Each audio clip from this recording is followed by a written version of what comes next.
太后接受了我的举荐，未曾料到不但赐了黄马褂，还加赏了金腰牌，更没有想到的是，还封点了令堂大人为正一品夫人，真是可喜可贺呀！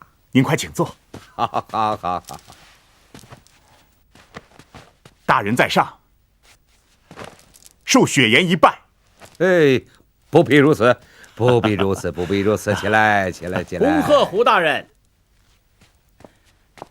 恭贺胡大人一日三喜啊！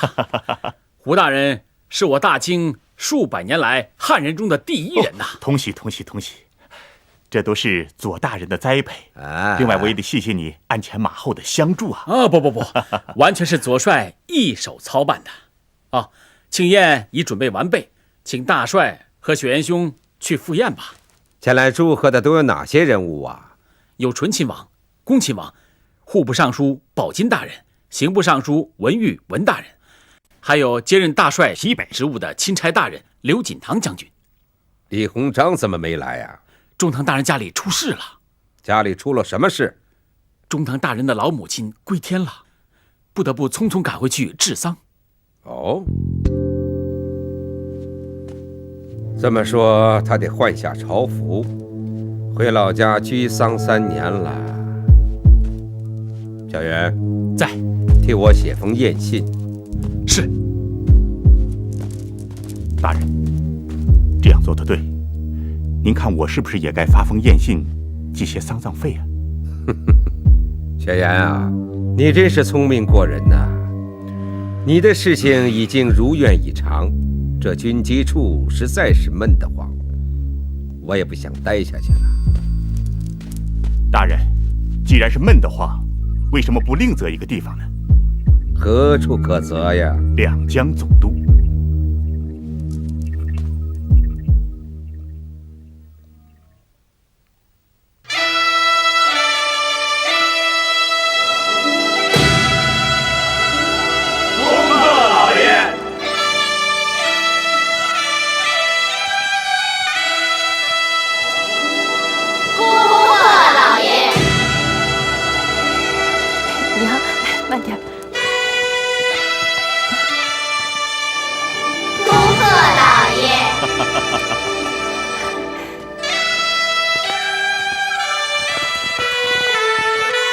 娘在上，受儿一拜。拜见老夫人。快扶他起来，老爷，快起来！恭喜你，老爷！老爷，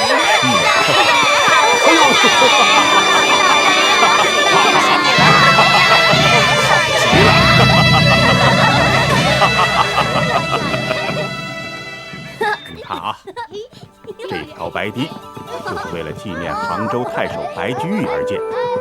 那面呢是宝珠塔，像个亭亭玉立的少女。你们再看那边，那是雷峰塔，像不像个和尚啊？可见老和尚也是烦心未泯，日思夜想着美丽女子，想偷情又不能够。老爷，您说是不是啊？是啊，这和尚啊是不可以的。可是像这许仙和白娘子就有缘，第一次在断桥就相会了。爹爹，许仙和白娘子第一次相会就是在这儿吧？哎，对，就在这儿。那天啊，正好下雨，这白娘子呢跟许仙借伞，这会儿就相识了。哎，哎呦，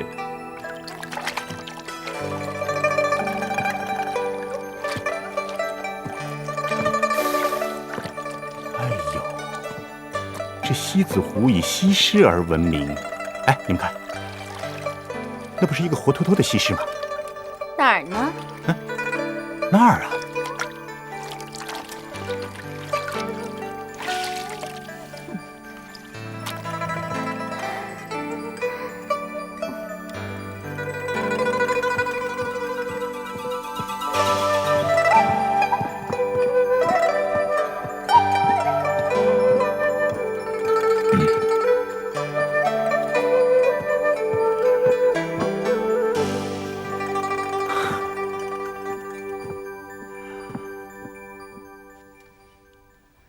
两江总督的人选，军机处商量的怎么样了？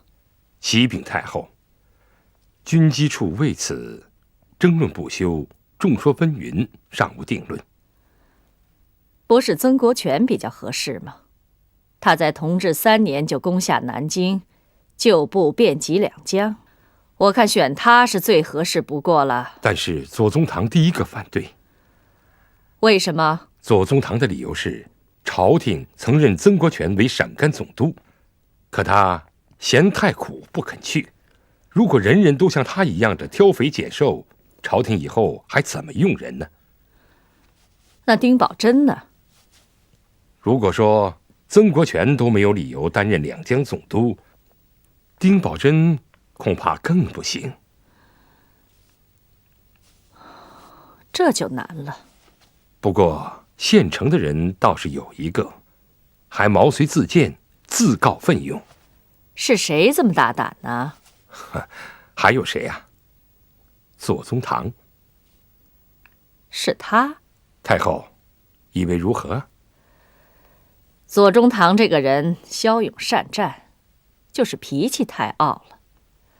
他目空一切，连我见他都要让他3分。上次他为胡雪岩请赏黄马褂的事，我当时要是不依他，他还不把我这个门槛给踩烂了。他这个人呐，难缠得很。他今年有多大年纪了？该67岁了。既然他不安于位，那就外放两江吧。他也是年纪古稀的人了，征战一生，也享受不了几年的荣华富贵了。随他去吧。时局发展对我们很不利啊。胸怀啊，你看看，我们一再失算，错估形势，连李中堂大人都抵挡不住，现在胡雪岩又披上了朝廷送的金字招牌，穿上了黄马褂，那就尽快想办法把他的黄马褂给扒下来。谈何容易啊！更可怕的是，左宗棠居然放着军机大臣不干，自己要求任两江总督，这不分明来跟我们抢地盘，与中堂大人分庭抗礼吗？可又偏偏碰上李中堂回乡居丧3年，再有3年时间，左宗棠和胡雪岩将把我们通通吞吃掉啊！李大人在上海的势力也将不复存在了。不行，我们现在绝不能束手待毙。仅凭你我的能力，绝非是他们的对手，无论如何是扛不住的。现在唯一的办法就是请李大人不必居丧3年，早日还政于朝，对付左宗棠和胡雪岩。这恐怕不合于理吧？都将我们置于死地了，还顾得上什么理不理的？也只能如此了。雪岩，上次我去七姐那儿，她把你和月如的事儿都告诉我了。不过顾及你的脸面，我什么都没说，而且也告诫府中任何人都不可以道听途说。阿四，让你费心了。我总不能让你在这些花花草草的事上有损你的颜面吧？七姐和我都很担心你看不破一个色字，会在女人的身上栽跟头。我知道你和七姑娘都很关心我，但是我胡雪岩也不是一个为了女人就可以误大事的人，哪头轻哪头重，我自己心里清楚。好，那今天呢，我们就算把话说清楚。如果以后你再有什么荒唐事儿的话，就算我饶你，七姐也不会饶你。不会了，哎呀，你放心吧。你知道就好。哎，大太太答应过你，给你凑成12金钗。我看那个西湖的姑娘，就是第12钗。这么说，那就是真的了。我还不是为了了却你一场相思病。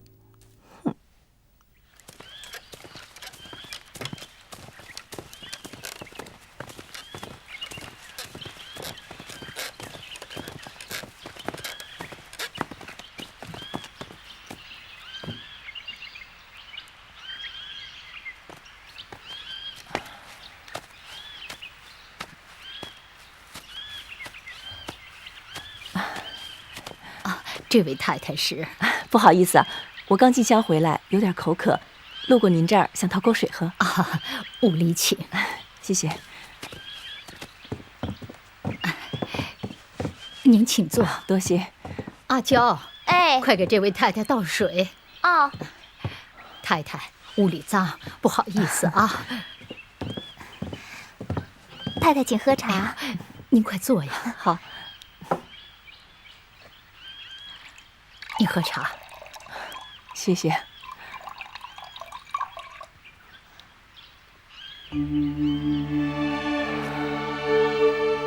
太太，你怎么这么看我？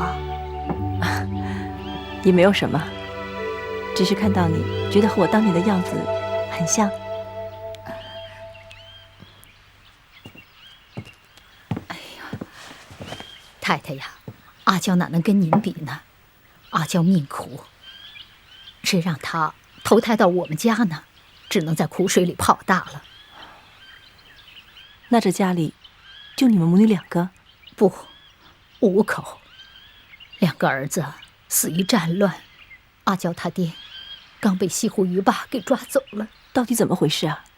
祸事因阿娇而起。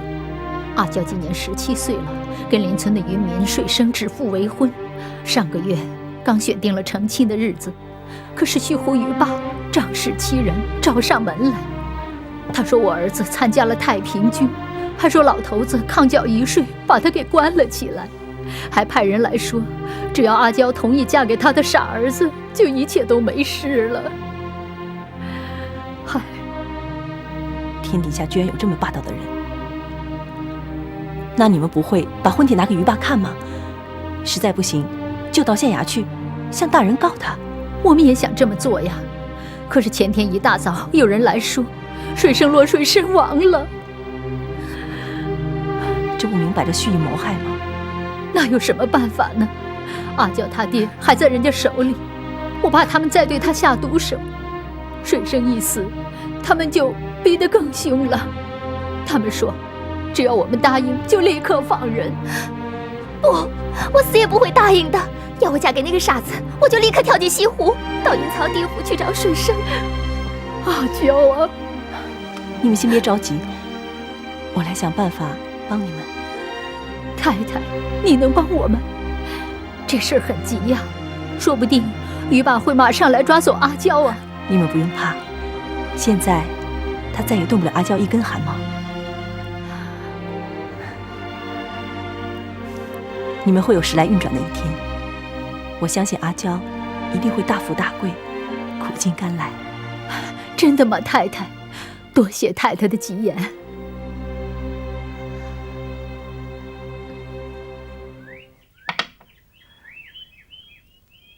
好棋，投手不凡呐！大人，我最近物色到一个叫朱福年的人，可作为这颗棋子。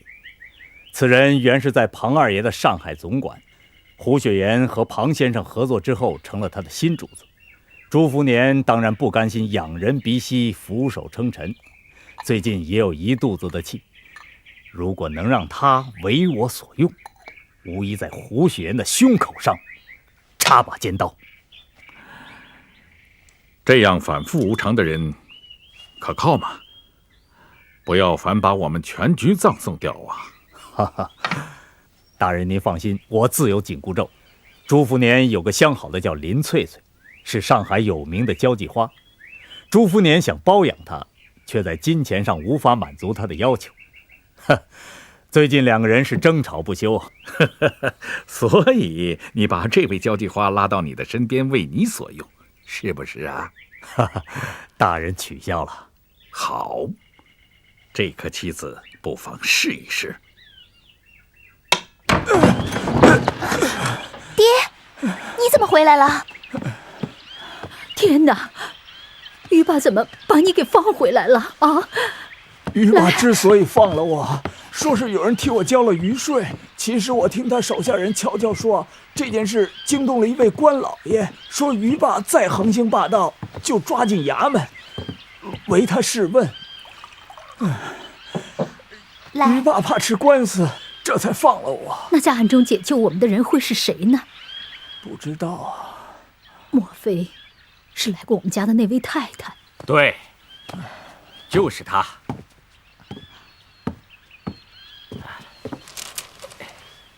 这100两银子是我家太太送你们的。啊？这是怎么回事吗？那天我家太太到灵隐寺进香还愿回来，你们用山茶热情招待了她，忘了？为了表示感谢，这100两银子就作为茶钱吧。哎呦，真是天底下的大好人呐！哎，你们家的太太是谁呀？罗四太太。啊，她就是杭州城里无人不知、无人不晓的罗四太太。怪不得她说过去像我。她小时候不也是苦命的渔家女吗？可现在她是杭州胡大财神的管家人。哎呦，老爷，请坐，快请坐。哎呀，可惜呀，我们家老爷有不少姨太太，只生女儿没有儿子，偌大的家产没人继承啊。何不纳妾娶小，多生几个儿子？想必是不是没有遇到合适的人？哎，是啊。哎，你家阿妹也为许配人家吧？我家太太叫我来，就是上门来提这门亲事的。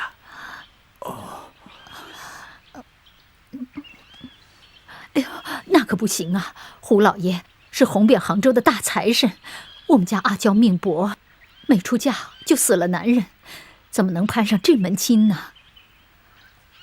我们就是做个下人，给老爷太太使唤，我们都没想过。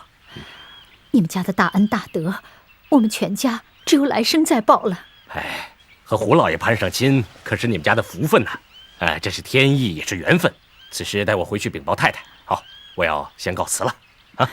哎，老爷慢走啊！啊，不用送了，留步。哦，你好。你好。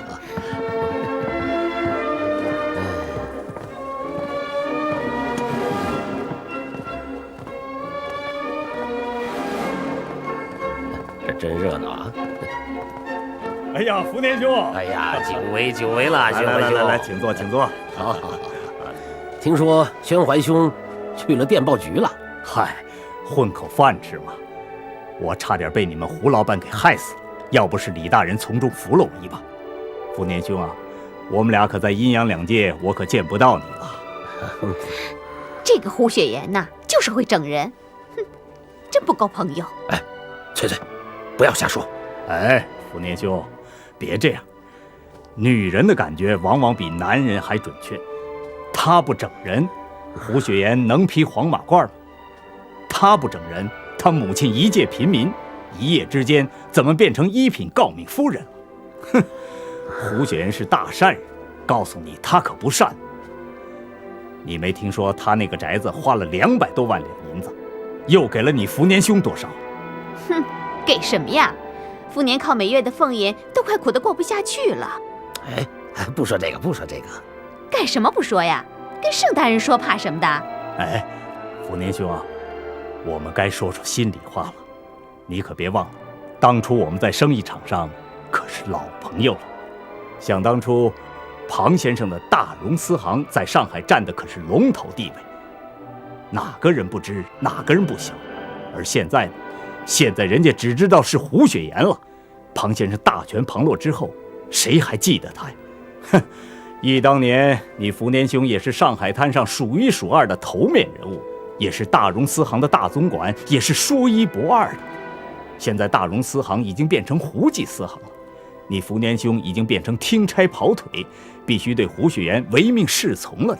哎，我现在在人家手下做事，只能听人家的差遣，叫我上东就上东，叫我上西就上西，只能这样了。屁大点点的事儿啊，还屁颠颠的跑到胡雪岩那边面试报道。哼，这个胡雪岩放一个屁呀，恨不得用手捧着把他咽到肚子里去。哎，胡说八道！好了，福年兄别吵了。我们福年兄这些年在胡雪岩手下办事，我知道你手头紧得很。来，这点拿去用吧。哎呀，还是盛大人够义气。盛大人，你要是有什么事儿啊，跟我和福年说，我们一定照办。嗨，其实也没什么大事，我就希望福年兄在给胡雪岩办事的时候，同时帮我办点事，我们相互通点消息，合作做点生意嘛。这个呀，没问题，你放心好了，这个我们福年一定照办。哎，翠翠，你别说了。好了好了，福年兄，你自己也该好好想想啊。翠翠，我想请你跳支舞。好，请。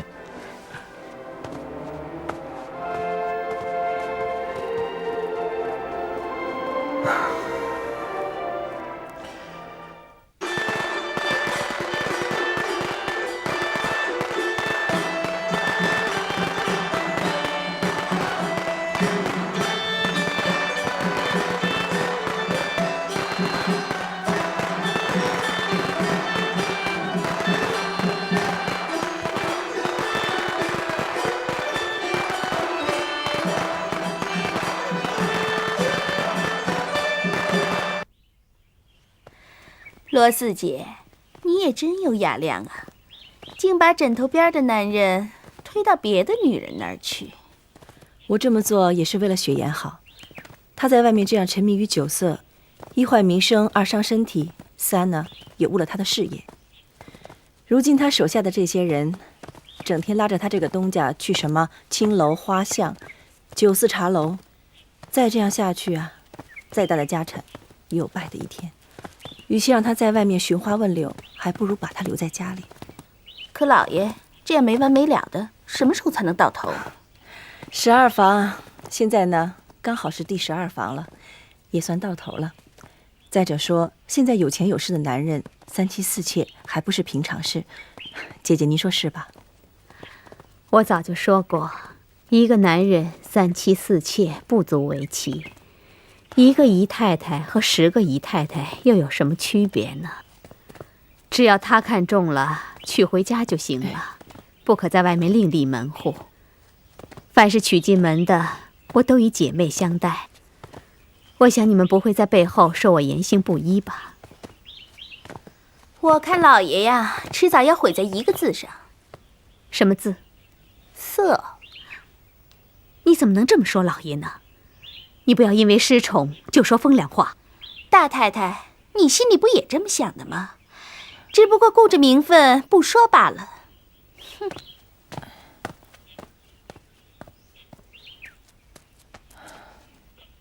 老爷好。雪岩呢？清雅阁的期间现在都收拾好了，新建的和乐堂期间也已竣工，16间房我都请了名家把匾额给题好了。阿四啊，劳苦功高啊。现在这12金钗的《红楼梦》总算实现了，这12金钗呢，都住在这2栋楼里。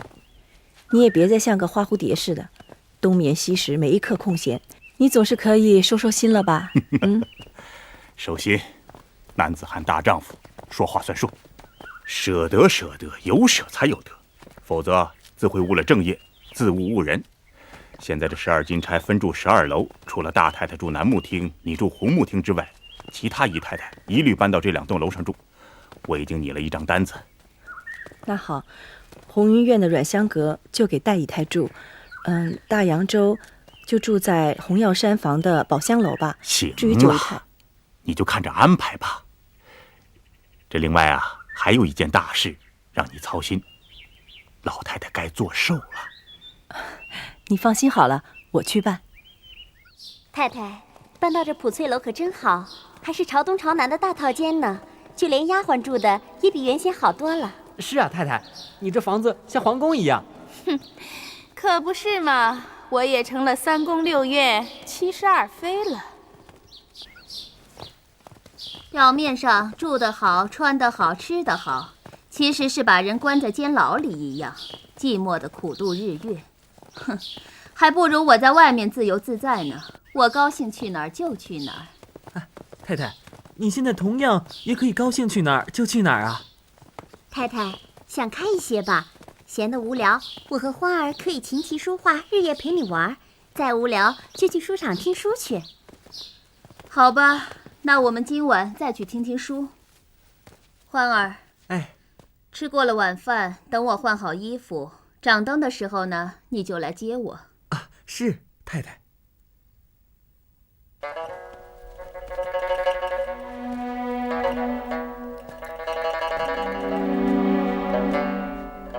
老爷。嗯。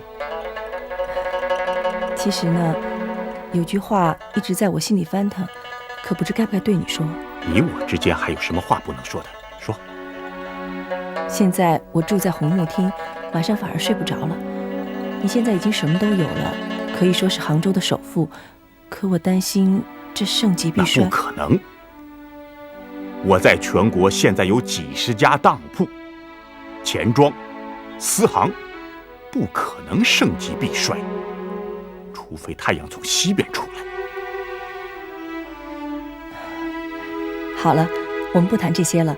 哎，娘还在房里等着我们吃饭呢，我们快过去吧。你看，我还有事呢。我要跟你商量，这掌了灯以后啊，所有的姨太太就别再外出了。非要出去的呢，也一定要跟你打个招呼。这管人可比管钱难多了，各房人多，心眼多，管得了这房，管不了那房。哎，这不是兰花的养子吗？是啊，就是欢儿嘛。他干什么去了？大概又是陪着九姨太游湖听戏吧。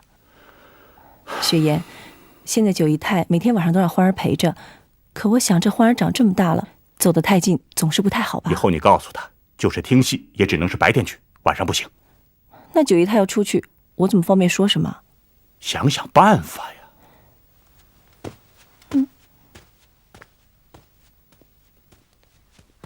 快点儿！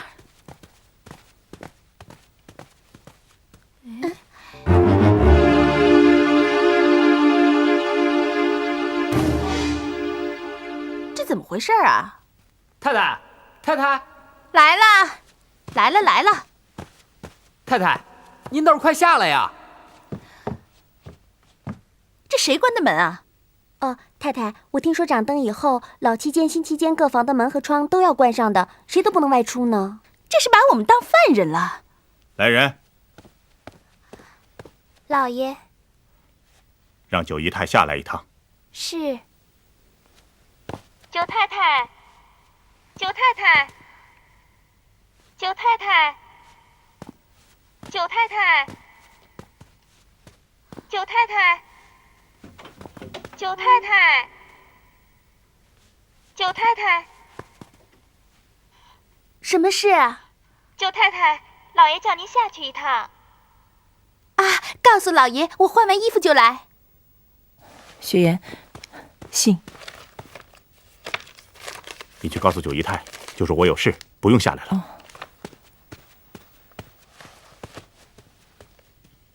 老爷说不让您下来了。衣服还没换好。这会儿又不让我去了，说去要去，说停要停的，这什么德律风啊！我给他砸了我！太太，老爷的话是要听的。老爷，他简直是个皇上嘛！哼！阿四，马上收拾东西，我要连夜赶回上海。好，我马上收拾。有什么急事吗？左大人已经到了上海，就任两江总督了，我绝不能失去这次好机会。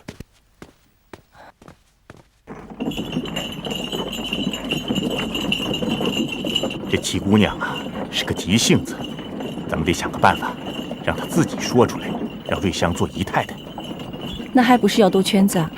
有什么办法让七姐自己说出来啊？有一个办法。有什么办法？那就是骗。骗？你怎么能骗七姐呢？你不骗事就办不成啊。那也不行，我一辈子都没撒过谎，更别说对七姐了。哎呦，成人之美嘛。有时候就得使点骗术。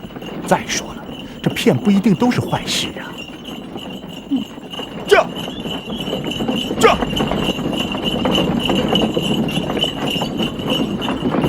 怎么样啊，七姑娘？看你的气色好多了。多亏四姐让瑞香来照顾我，我现在比过去好多了。好，用不了多长时间，马上就能康复。行了，好，你们呢，先跟阿四说会儿话。我和应春啊，还有点事。好，我们聊聊天。走，好，小心点啊，七姐。最近好点没有？手的感觉好点吗？谢谢你的关心。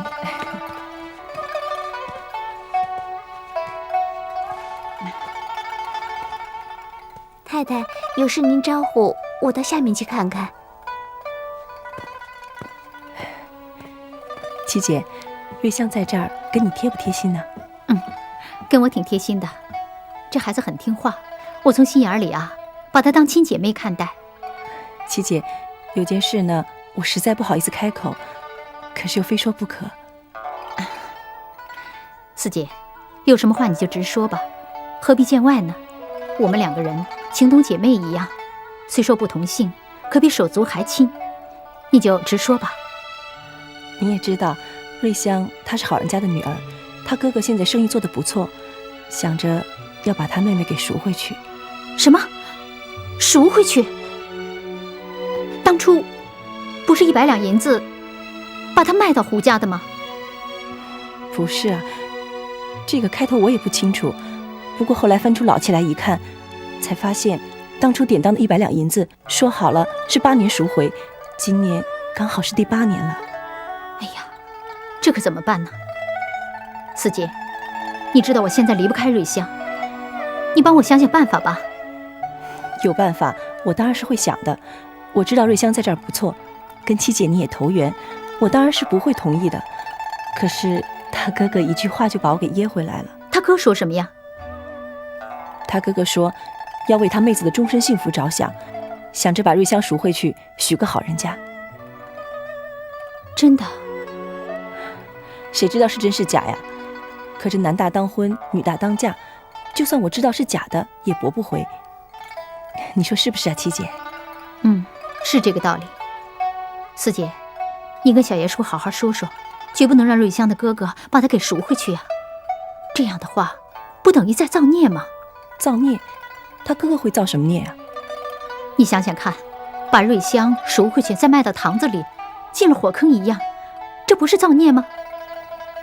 不行，绝不能把瑞香给赎回去。不会吧？他亲哥哥还能坑自己的妹子啊？哎呀，四姐啊，你是知人知面不知心呐！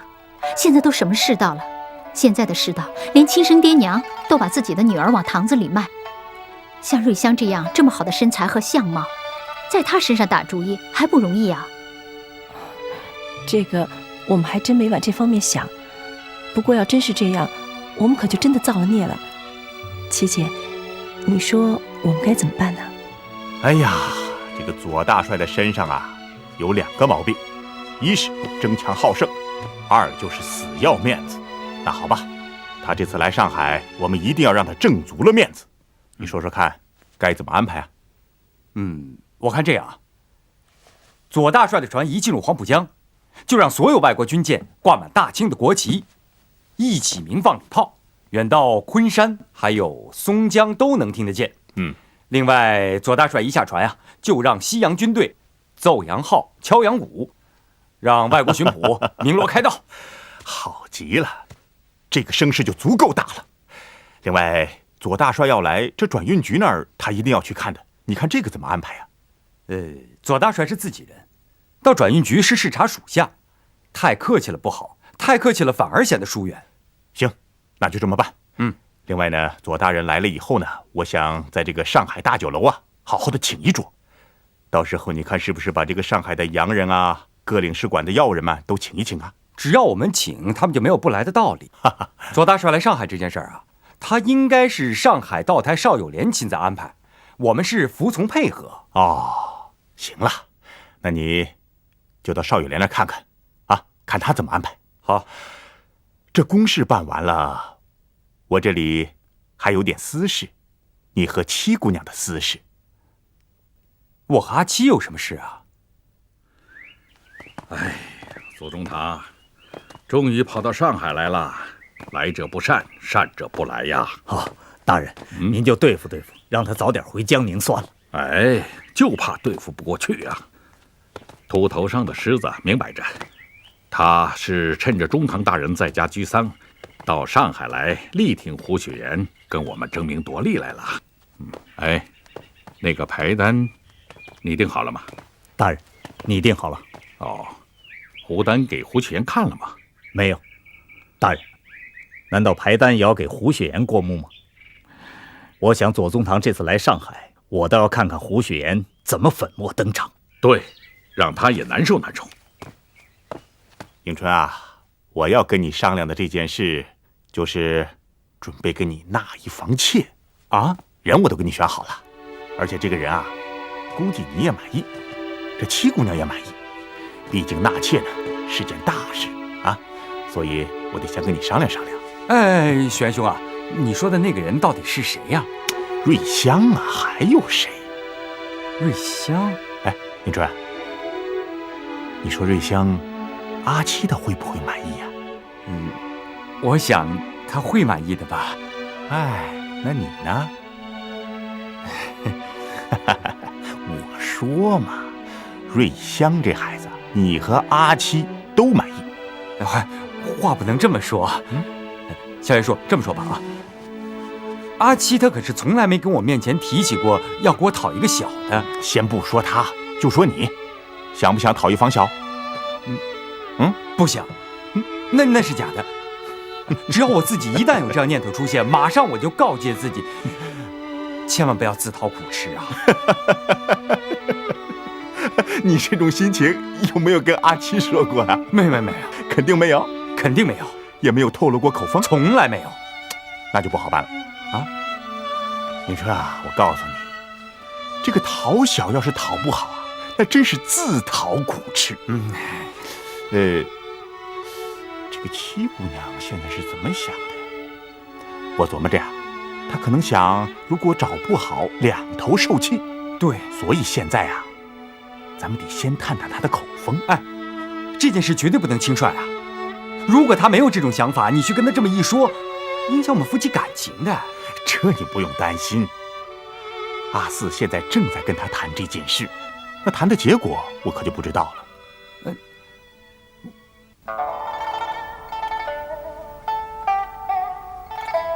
四姐，我看这么办吧，我们跟瑞香他哥哥再商量商量，补他一笔银子，重新立个契约，把瑞香买过来。这恐怕不行，如果行的话，我早就办了。他哥哥现在生意做得不错，赎他妹子不是为了钱。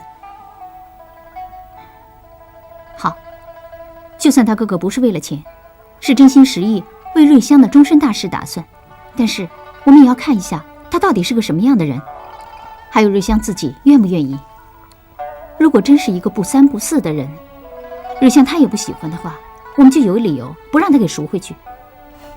人家哥哥要把妹子赎回去，我们没有理由推三阻四的。我看现在只有一个办法，他为了瑞香好，我们也为瑞香好。我们只要给瑞香找个好人家，只要他自己愿意了，他哥哥自然没话好说。可是找个什么样的人家，我都不放心呐。四姐，实话跟你说吧，从瑞香来到家里第一天，我就动了这个念头。你想想看，我这个半死不活的，一天到晚待在家里，这不是苦了应春吗？可是到哪儿去找个合适的人，太难找了。瑞香这孩子又懂事又听话，打着灯笼都难找啊。你把他送过来，我都开心死了。我本想等小爷叔和你来了以后一同跟他商量的，没想到又岔出这样一件事情来。我看什么人也别找了，只要瑞香愿意的话，就让她嫁给古迎春，让她也姓古吧。七姐，你实话实说，那我也实话实说。其实我和雪妍早就想过，七姐是需要一个好帮手，凡事放心不管，这病才能慢慢的好起来。可是我们也知道，你们夫妻俩是伉俪情深，我们又不好随便插嘴。如今既然七姐你自己提出来，我跟雪妍当然是赞成的。至于瑞香，你可以放心，我去开导开导她，她一定是愿意的。瑞香真的愿意啊？她跟七姐你这么投缘，七姐夫又是一表人才，有学问有才干，她还能不愿意吗？不过这件事光七姐你愿意还不行，也要应春答应才可以啊。她不愿意也得愿意，这事儿我做主了，我现在就去跟她说。应春，应春，你出来一下。哎，阿七，什么事儿啊？应春，你赶快坐下，我有话跟你说。我就长话短说了。迎春，我刚才跟四姐商量一下，我主意已定，想跟你讨个小，娶方姨太太。阿琴，你这是从何说起啊？我担心这好端端的一个家，从此惹出是非来。哼，怎么，你还狗头插犄角，装成洋相，不愿意啊？哎，七姑娘，你说要给这应春讨小，这千金是谁啊？哼，瞧瞧我说了半天啊，还忘记告诉你们她究竟是谁。她既不是什么千金小姐，也不是什么外人，她呀，就是跟我情同手足的瑞香啊。哎呦，那我100个同意。小爷叔同意还不行，其实小爷叔我还有四姐都同意了。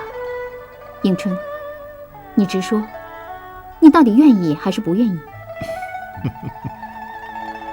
你们都同意，那我也同意吧。怎么，这事儿好像我们逼你似的？迎春，现在没有外人，你当着大家的面说清楚，你到底愿意还是不愿意呀？说，愿意。你说这是四姐给我介绍的，我能不愿意吗？这就对了。你要是光顾了瑞香，怠慢了七姑娘，我和罗四可饶不了你。小爷叔，信不信？我怎么敢呢？阿七是大姑奶奶，我怎么敢怠慢她呢？我料你也不敢。今天小爷叔和四姐都在这儿，我就烧了高香了，求人求到底，让他们好好劝劝瑞香妹子。哎呀，这瑞香是有点怕我呀。你就说她勉强答应了，这强扭的瓜也不甜。再说呢，我和应春还得上上海道台那儿去。阿四，你去跟她谈。那好，我现在就去。